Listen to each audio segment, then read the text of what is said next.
And of course we know, and Jesus said, and means for us to hear, and for her, it is living water. And that's a strong theme for faith in the Old Testament. As the deer yearns for running streams. In Psalm 42. You gave them drink from the river of your delights, for with you is the fount of life, and in your light we see light. Psalm 36. A beloved psalm for the wonderful St. Augustine. You will draw water joyfully from the springs of salvation. Isaiah chapter 12. And Jesus himself, a little bit further in St. John chapter 7, says this. Jesus cried out and says, let anyone who is thirsty come to me, and let the person who believes in me drink. As Scripture says, out of the believer's heart shall flow rivers of living water. Now he said this about the Spirit, which believers in him were to receive. And can I just add another layer by talking about the wonderful St. Ignatius of Antioch, who on his way to martyrdom wrote to the people of Rome and said, in me there is left no spark of desire for mundane things, but only a murmur of living water that whispers within my heart, come to the Father. So if you allow yourself to sink into all these images, we have a sense that the wisdom of God, the love of God, is being poured out into this woman's heart, into our hearts, from the Lord's own heart, quenching our thirst for life and for God. Second ambiguity is, go call your husband. The word Baal is the word for husband, but Baal is a name for God as well. And some commentators say that because there were 5 subject peoples who were brought into Samaria that weren't really Jewish but mingled with the Jewish people, perhaps this is a reference to that. These 5 husbands are really the Samaritans. They've got 5 people that weren't really a husband and so on, weren't really belonging. That's possible.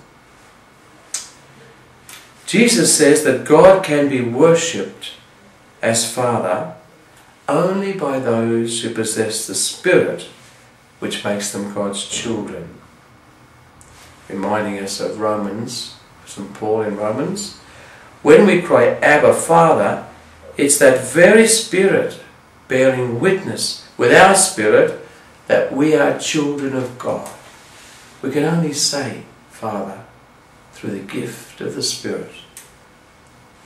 She says, I know that there is a Messiah coming, and when he comes, he will announce all things to us.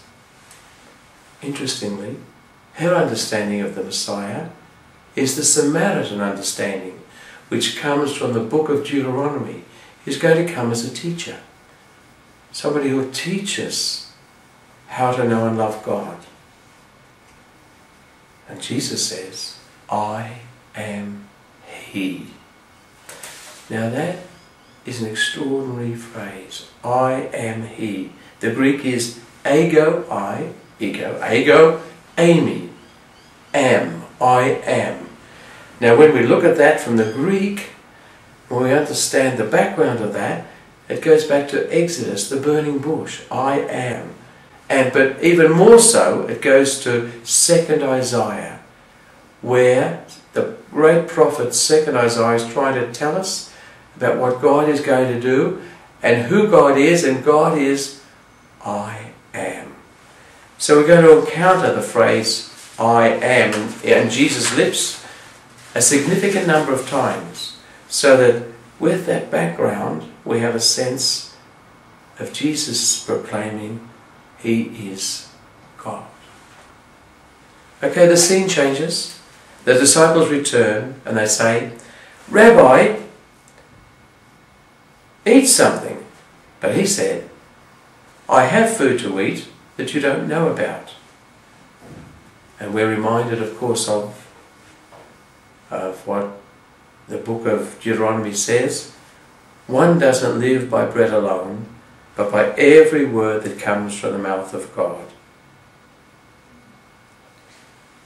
There's a lot in this extraordinary encounter, and hopefully we have a sense of that deep longing for God, that Jesus as living water can quench within us.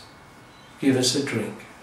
We can drink of this and we can feel nourished and our faith strengthened. Okay, so that's just a little bit on the Samaritan woman. Now, the last part of chapter 4 is the second thing we're going to look at today, and that is the cure of the official's son. It says he's a royal official, presumably a Gentile, serving Herod, either at where Herod's main palace was, which was Tiberias, or at the border town of Capernaum. Now if you look at this story, this miracle story, this cure story, you'll notice that you'll have a sense that there are some parallels with the cure of the centurion's son. Many scholars will say there are in fact 3 different versions of this story: John's account, Matthew's account and Luke's account. And also there are a few little parallels with the Syro-Phoenician woman, her daughter. However, be that as the parallels occur, most people would say that there's no real link between John and the Synoptic Gospels. His account is its own account. It's got its own prehistory, if you like.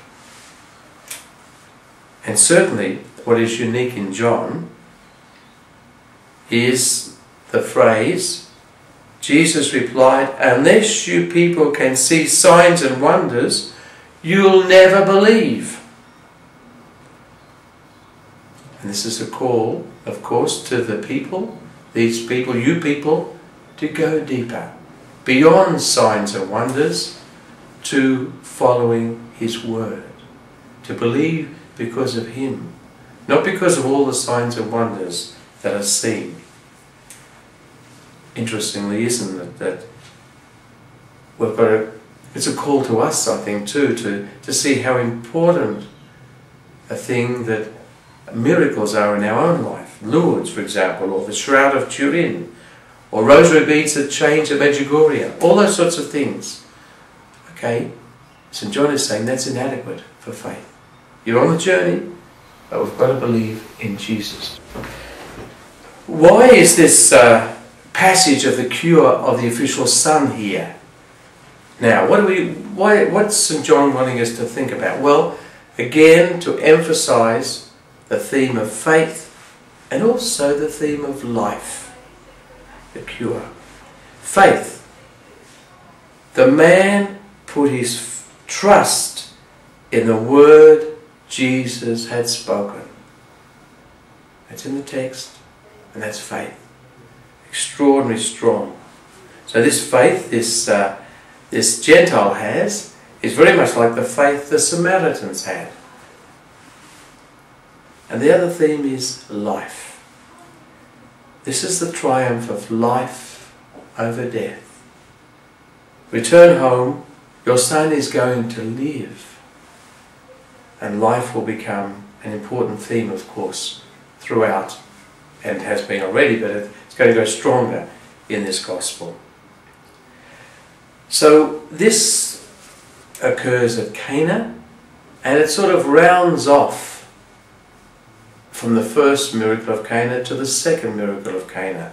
A certain way of St. John presenting Jesus to us as the one who speaks to Jewish people, to the Baptists, to Samaritans, and to Gentiles, and some come and believe in his word. For John, faith